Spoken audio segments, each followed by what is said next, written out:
सतनाम साहिब बंदगी सभी भक्त आत्माओं को, सभी साधु संत समाज को। यहाँ पर हम आपको बतलाने वाले हैं जो साहिब ने वाणी पर दर्शाया है और वाणी के माध्यम से समझा रहे हैं। यानी एक भक्त आत्मा जैसे कबीर साहब थे तो उस समय वो दास के रूप में संसार में थे। तो दास एक प्रार्थना करता है परमात्मा से, इस प्रकार से यह वाणी विलाप करती है।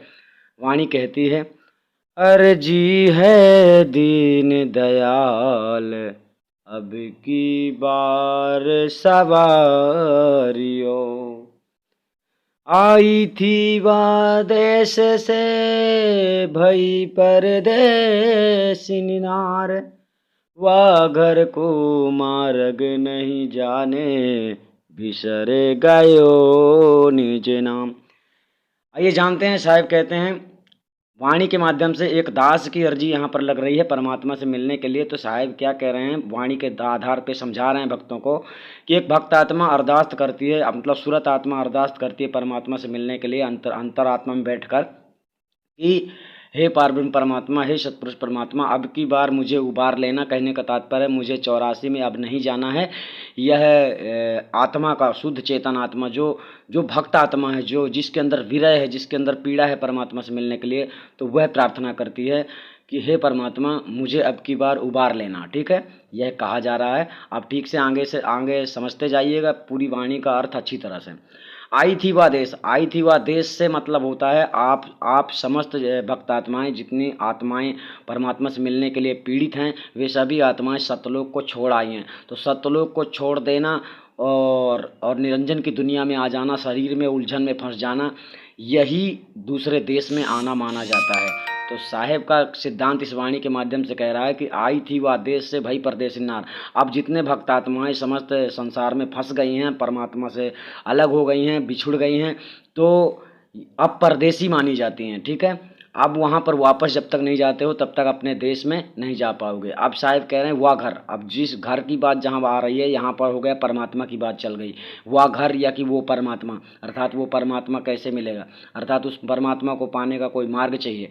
तो फिर कहते हैं वह घर को मार्ग नहीं जाने, मतलब वो मार्ग, वो रास्ता आप लोगों को पता नहीं है किस रास्ते से चलकर आप मंजिल तक पहुँचेंगे, यानी परमात्मा तक पहुँचेंगे, यानी अपने निज स्वरूप को समझ पाएंगे और अपने आप की स्थिति को जान पाएंगे। अर्थात यहाँ पर साहिब यही कह रहे हैं वह घर को मार्ग नहीं जाने बिसर गौ निज नाम। मार्ग क्या है? सत्य मार्ग, हम आपको बतला देते हैं। और स्वरूप क्या है आपका? जो निज स्वरूप है वही आपको भेदी गुरु से प्राप्त होता है। ठीक है, यहाँ पर आप आगे समझते हैं। फिर साहिब कहते हैं जन्म जुगन भटकत फिरै, जम के हाथ बिकान, कर जोरे अर्जी करूं मिल बिछड़न नहीं होए हो। अब साहिब अपने भक्त आत्मा की ओर से कह रहे हैं कि जन्म जुगन भटकत फिरे, अर्थात ना जाने कई जन्म आपको प्राप्त हुए हैं मनुष्यों के भी, और कई जन्म अनेक योनियों में आप गए हैं। कहने का तात्पर्य बहुत कष्ट भोगा है और जम के गुलाम होकर, यानी कि यमराज निरंजन के गुलाम होकर आप इसी दुनिया में भटकते रहते हैं। यानी धन दौलत के माया के प्रलोभ में आकर सत्य को नहीं खोज पाते, सत्य को नहीं समझ पाते, और सत्यता में जब तक आप नहीं आते तब तक आपको मोक्ष संभव नहीं है। ठीक है, तो साहिब कह रहे हैं जन्म जुगन भटकत फिर हैं, जम के हाथ बिकान। तो जम के हाथ कौन बिका हुआ है? ये सभी माया के जितने गुलाम हैं, माया के गीदड़ जितने हैं, जो माया के प्रति माया को पाने के लिए सत्य को खो देते हैं, यानी माया को चाहिए चाहते हैं, प्रेम करते हैं और सत्य को प्रेम नहीं करते हैं। तो यही यही माया का गुलाम माना जाता है। उसी को यमराज के, जो निरंजन के हाथ, मतलब निरंजन के गुलाम माने जाते हैं, जो लोग माया के अधीन रहते हैं, सत्य में नहीं चल पाते हैं। ठीक है, अब आगे कहते हैं कर जोरी विनती करूं मिल विचरण नहीं होए हो। अब आत्मा कहती है, सच्ची आत्मा पर साहिब की वाणी के आधार पे कह रही है कि अब की बार मिलोगे, मैं किसी भी प्रकार से नहीं बिछड़ूंगी, यानी कि सब कुछ छोड़ दूंगी, सब कुछ त्याग दूंगी, मुझे कुछ नहीं चाहिए, केवल मुझे मालिक चाहिए, मुझे परमात्मा चाहिए। बस अब की बार मुझे मिला दो, अब की बार मिल जाएगा तो मैं कभी उससे अलग नहीं हो सकती हूँ। ठीक है, यह आत्मा का संकल्प है, आत्मा की ओर से ये वाणी साहब ने लिखा है, एक भक्त आत्मा की ओर से। साहिब कहते हैं विषय नदी विकराल है मन हठ काली धार, विषय नदी विकराल है मन हठ काली धार, मोह नगर के घाट में डसलै सुर मुनि झार। अब सब क्या साहब कहते हैं, विषय वासना जो मनुष्य के अंदर होती है, ये इतनी बड़ी नदी है, विकराल है, जिस धार में यानी कि अनंत आत्माएं बह रही हैं, बहते हैं जा रही हैं, आप भी बह जाओगे। ठीक है। विषय विषय वासना ये कहते हैं जरूरत से ज़्यादा विचार करना, उसी इसी से लोभ उत्पन्न होता है। वैसे खाने के लिए आप एक टुकड़ा रोटी और एक गिलास पानी में आपका पेट भर जाता है। कहने का तात्पर्य है कि थोड़ा सा खाना और थोड़ा सा पहनना और थोड़ा सा हंसना, थोड़ा सा बोलना, उचित यानी उचित विचार आपके रखना चाहिए। यानी विषय वासनाओं में जो उलझ जाता है, इस संसार में फंसा हुआ है, स्वाद खाने में स्वाद नहीं मिलता, कपड़े पहनने का बहुत शौकी है, ऐश्वर्य है, यानी ऐश्वर्य का रंग जिसके ऊपर चढ़ जाता है, वही विषय वासना है। तो विषय वासना का अंत नहीं है। कहने का तात्पर्य विषय वासना में जो उलझ जाता है, तो वो अपनी कमी को पहचान ही नहीं पाता है, और वो आगे ही मतलब उलझता ही जाता है, उसमें सुलझ नहीं पाता है। तो यहाँ पर साहब कहते हैं ये नदी विकराल है, इसमें जो फंस गया वो उसको डूबना ही डूबना है।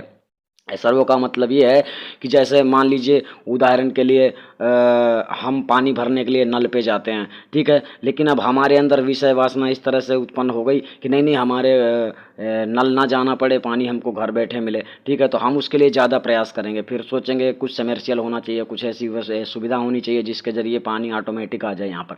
तो हम अगर कर नहीं सकते हैं, अगर हम उस चीज़ को प्राप्त नहीं कर सकते हैं और हम सोचते हैं, यही विषय वासना है। इसमें आदमी उलझा ही रहता है, उस कमी को पूरी करने के लिए परेशान होता है। आगे चलते हैं।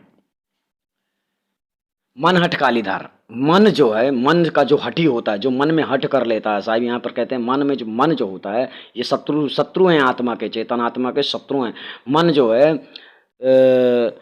हठी है, यानी अहंकारी है, अभिमानी है। ये जिद कर लेगा तो आपको सतगुरु तक ले जाएगा, और जिद कर लेगा तो आपको सतगुरु तक कभी नहीं जाने देगा। यही इसकी सबसे बड़ी विडंबना है। इसलिए साहब कहते हैं मन हठ काली धार। और फिर साहब कह रहे हैं मोह माया के घाट में, है ना, डसलै सुरमुनि झार। कहने का तात्पर्य संसार में जितने मनुष्य पाए जाते हैं, उन समस्त मनुष्यों में जो भक्त प्रवृत्ति के आदमी होते हैं, उन सबको सुरमुनि नर के बारे रूप में साहब बतलाना चाहते हैं। जैसे भक्ति करने वाले एक साधक ही माने जाते हैं।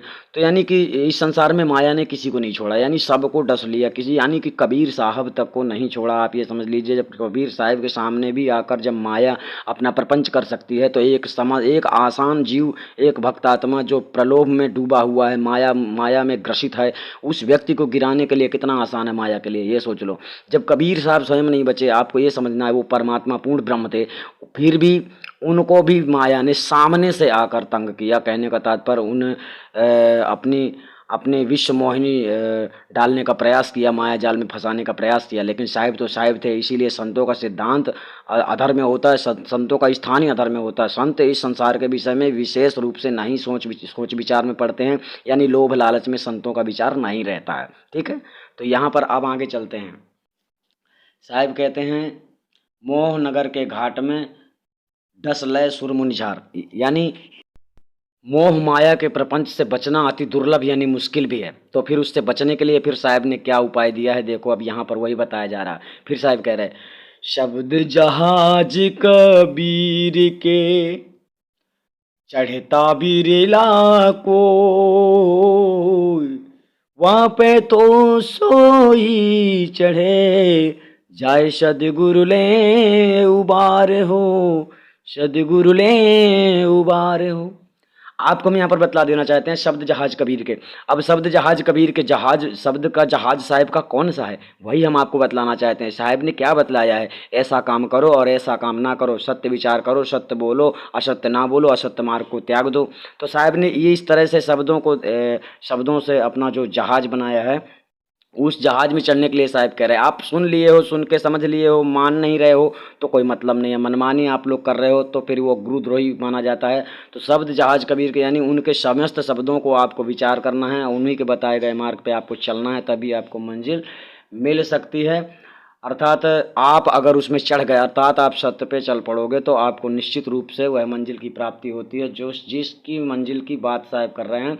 अर्थात यह कार्य उसका ही है, कोई मनुष्य इस संसार से आपको मुक्त नहीं कर सकता है। हम आपको बारंबार बतला रहे हैं, मनुष्य संसार से मुक्त इसलिए नहीं कर सकता है क्योंकि आप मन के अधीन होते हैं, और मन के अधीन मोक्ष होता है। इसलिए गुरु जो होता है सच्चा मार्ग बतलाने वाला होता है, और सही तरह से आपको जब गुरु मिल जाता है, सच्चा गुरु जो सत्य पद का अधिकारी है, जो उसका अधिकारी है, उसके आदेश के बिना आप नहीं जा सकते। अगर आपका गुरु झूठा है तो उसे वह आप लोगों को ज़बरदस्ती ही ज्ञान देगा, यानी कि आपको सही ज्ञान भी दे दे, लेकिन उसके अधिकार से आप वहाँ नहीं जा सकते, यानी सतपुरुष परमात्मा को प्राप्त नहीं कर सकते हैं। क्योंकि इस संसार में गुरु की मर्यादा इसीलिए रखी गई है। तो आपको कुछ नहीं करना है, सतगुरु करना है, सच्चा गुरु करना है, जो सत्य मार्ग पे आपको चलाता है।